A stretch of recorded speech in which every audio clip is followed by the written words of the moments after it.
Porque quando eu firmo Exu, me vem a necessidade de firmar as demais entidades da esquerda. Exu de Umbanda e Exu de Quimbanda são a mesma coisa? O que seria ponto riscado? Essas são umas das perguntas que vamos responder no TUSP Responde de hoje. Vamos lá. Meu saravá fraterno a todos, eu sou Renato Bosco, dirigente do Templo de Umbanda, Zé Pelintre, Caboclo Pena Branca. Caso você esteja chegando ao canal através desse vídeo, nos dê uma força deixando o like caso aprecie o nosso conteúdo. Inscreva-se no canal e ative a todas as notificações para não perder nenhum vídeo que vier a ser postado. E claro, se você tem alguma dúvida que gostaria de ser respondida nesse quadro, deixe a sua dúvida nos comentários desse vídeo ou entre em contato no e-mail que está aparecendo na tela, que será um prazer trazer a resposta no próximo vídeo de nosso canal. Sem mais delongas, vamos lá. Muito bem, então vamos às nossas perguntas. Padilha 666. Por que quando firmo o meu Exu me vem a necessidade de firmar as demais entidades da esquerda?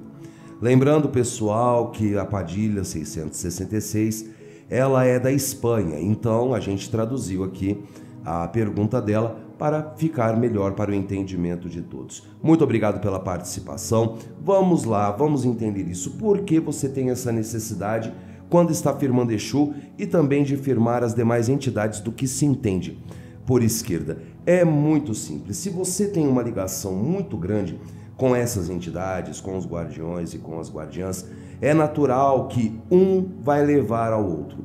Enquanto Exu é a força de movimentação, é a força da comunicação, é aquele que está à frente de seus caminhos.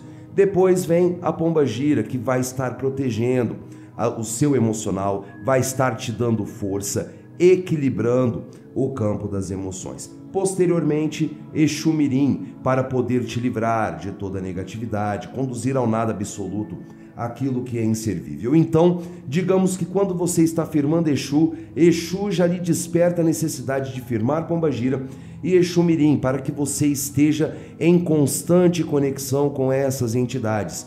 E isso vai variar muito, sobretudo, da nossa afinidade. E Exu Pombagira e Exu Mirim tem quase que uma afinidade uníssona entre os umbandistas e praticantes de religiões afro-brasileiras.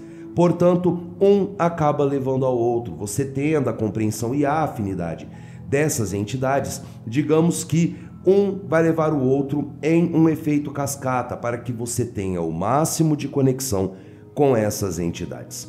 Muito obrigado pela participação e temos mais uma pergunta da nossa irmã. Vamos lá. Exu de Umbanda e Exu de Quimbanda são a mesma coisa?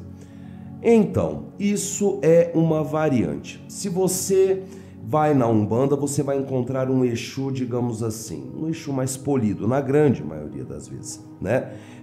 São Exus que alguns dizem que são romantizados, são Exus que vão estar trabalhando sobre a lei de Umbanda, ou seja, toda aquela coisa de caridade e correlatos, principalmente as Umbandas que têm por finalidade, tem por propósito a caridade. Claro que hoje a Umbanda ela é muito mais ampla do que isso. Hoje tem as Umbandas que levam o culto ao ancestral à frente da caridade e outras finalidades. Então o Exu de Umbanda ele vai ter essa característica. Já o Exu de Quimbanda é o Exu mais mão na massa, é aquele que está lá para poder atuar com a sua atuação magística, com suas funções magísticas e diferentemente da, pelo menos maioria, dos Exus de Umbanda, os Exus de Quimbanda são considerados amorais, que é diferente de imoral. A amoralidade é basicamente o seguinte: se você está no caminho certo, Exu vai colocar a mão no seu ombro e vai te conduzir no bom caminho. Se você está no mau caminho, Exu vai te cobrar sem dó nem piedade. Essa é a amoralidade, não pende para o bem, não pende para o mal. Até porque nas quimbandas, na grande maioria das quimbandas, digamos que as quimbandas são anamartésicas. O que isso significa? As quimbandas não trabalham com o dogmatismo do pecado. Da mesma forma que na Umbanda nós temos a lei de causa e efeito, toda essa coisa que são as leis de Umbanda, isso já é um viés anamartésico. ok? Agora, na quimbanda não. A quimbanda, ela não tem esse viés do pecado. Ou seja, digamos que na quimbanda o mal está no coração do homem. E não é nada incomum nós vermos Exus e Pombagiras falarem que eles não são maus, que a maldade está no coração do cavalo. Portanto, são essas as diferenças. Mas agora no étimo, no comportamento, na atuação dos Exus, digamos que o Exu de Umbanda e o Exu de Quimbanda serão análogos, não semelhantes, porém análogos. Tá bom? Muito obrigado pela sua participação. Dampres 4282, eu acho que é assim que se pronuncia. O que é ponto riscado? Assunto complexo, mas eu vou te dar uma definição. O ponto riscado nada mais é do que a escrita mágica da Umbanda, a escrita mágica da Quimbanda e de muitas religiões afro-brasileiras. O ponto riscado ele vai ter inúmeras finalidades. Dentre elas, a identificação do guia espiritual, não necessariamente somente Exu, mas todas as linhas de trabalho, os guias têm os seus pontos riscados de identificação. Essa escrita mágica, que é chamada de ponto riscado, também poderá ser usada em trabalhos magísticos diversos, tendo formas e mais formas de elaboração. Cada elemento do ponto riscado, desde uma simples linha, uma curva, um sol, uma lua, um coração, uma seta, todos eles têm significados múltiplos que poderão variar a partir do ponto riscado que está sendo criado. Lembrando que a escrita mágica, ela não é algo exclusivo da Umbanda. Nós veremos a escrita mágica presente em diversos sistemas ocultistas, teosóficos.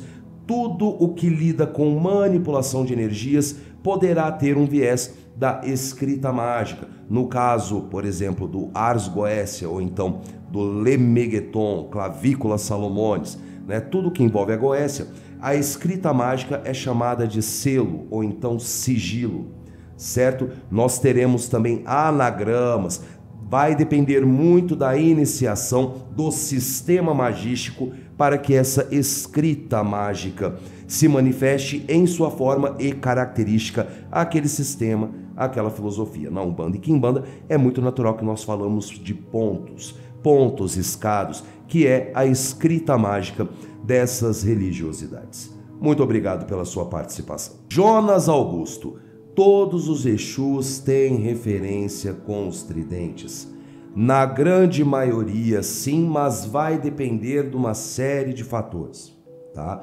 Sobretudo a doutrina da casa. Na grande maioria, nós vemos pontos e mais pontos de Exu que tem o tridente e de Pombagira também. Mas a depender da doutrina, no caso, se for, por exemplo, uma Umbanda esotérica, o que se chama também de Umbanda milenar, eles vão ter escritas mágicas que vão de outros sistemas, como nós falamos aqui do ocultismo, da teosofia e essas demais filosofias. Então poderá ter também essa mistura, a mistura da magia europeia para com a magia afro, a magia africana, tendo essa comunicação. Mas na grande maioria das vezes, os Exus têm por item comum, sobretudo em sua escrita mágica, o tridente, que nada tem a ver com diabo, Satã e toda essa coisa. O tridente tem fundamentos múltiplos que, a depender do ponto riscado, irá se comunicar com outros elementos para dar uma significação para aquele tridente que está naquele ponto riscado. Muito obrigado pela sua participação. Valgói Colea, espero ter pronunciado da forma correta. Banho de anis pode ser jogado na cabeça? Muito obrigado pela sua participação, meu irmão. Sim, é possível, porém, não tome banhos de anis deliberadamente.